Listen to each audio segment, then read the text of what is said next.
ಎಲ್ಲರಿಗೂ just dance ಅನ್ನೋದಕ್ಕೆ ಸ್ವಾಗತ. ಇವತ್ತು ನಾನು ಗಣರಾಜ್ಯೋತ್ಸವದ ಭಾಷಣವನ್ನು ನಿಮ್ಮ ಮುಂದೆ ಪ್ರಸ್ತುತ ಮಾಡುತ್ತಿದ್ದೇನೆ.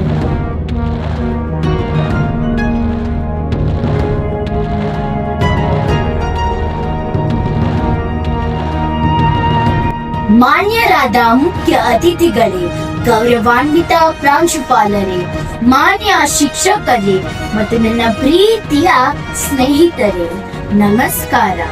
ಇಂದು ನಾವೆಲ್ಲರೂ ಇಲ್ಲಿ ಸೇರಿರುವುದು ನಮ್ಮ ದೇಶದ ಅತಿ ಪವಿತ್ರ ದಿನವಾದ ಗಣರಾಜ್ಯೋತ್ಸವವನ್ನು ಆಚರಿಸಲು.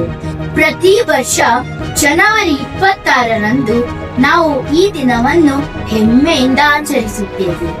ಏಕೆಂದರೆ ಈ ದಿನವೇ ನಮ್ಮ ಸಂವಿಧಾನ ಜಾರಿಗೆ ಬಂದ ದಿನ. ಭಾರತವು 1947ರಲ್ಲಿ ಸ್ವಾತಂತ್ರ್ಯ ಪಡೆದಿತ್ತು. ಆದರೆ 1950ರ ಜನವರಿ 26ರಂದು ಭಾರತ ಒಂದು ಸಾರ್ವಭೌಮ ಪ್ರಜಾಸತ್ತಾತ್ಮಕ ಗಣರಾಜ್ಯವಾಯಿತು. ನಮ್ಮ ಸಂವಿಧಾನವು ನಮಗೆ ಸಮಾನತೆ, ಸ್ವಾತಂತ್ರ್ಯ ಮತ್ತು ನ್ಯಾಯವನ್ನು ನೀಡಿದೆ. ಇದು ವಿಶ್ವದ ಅತಿ ದೊಡ್ಡ ಲಿಖಿತ ಸಂವಿಧಾನವಾಗಿದೆ. ನಮ್ಮ ದೇಶದ ಮಹಾನ್ ನಾಯಕರು ಮಹಾತ್ಮ ಗಾಂಧೀಜಿ, ಡಾಕ್ಟರ್ BR ಅಂಬೇಡ್ಕರ್, ಜವಾಹರ್ಲಾಲ್ ನೆಹರು, ಸುಭಾಷ್ ಚಂದ್ರ ಬೋಸ್ ಮತ್ತು ಅನೇಕ ಸ್ವಾತಂತ್ರ್ಯ ಹೋರಾಟಗಾರರು ನಮ್ಮ ದೇಶಕ್ಕಾಗಿ ತಮ್ಮ ಜೀವವನ್ನು ತ್ಯಾಗ ಮಾಡಿದರು. ಅವರ ಕನಸಿನ ಭಾರತವನ್ನು ಇಂದು ನಾವು ಕಾಣುತ್ತಿದ್ದೇವೆ. ಭಾರತವು ವಿವಿಧ ಭಾಷೆಗಳು, ಧರ್ಮಗಳ ಮತ್ತು ಸಂಸ್ಕೃತಿಗಳ ದೇಶ.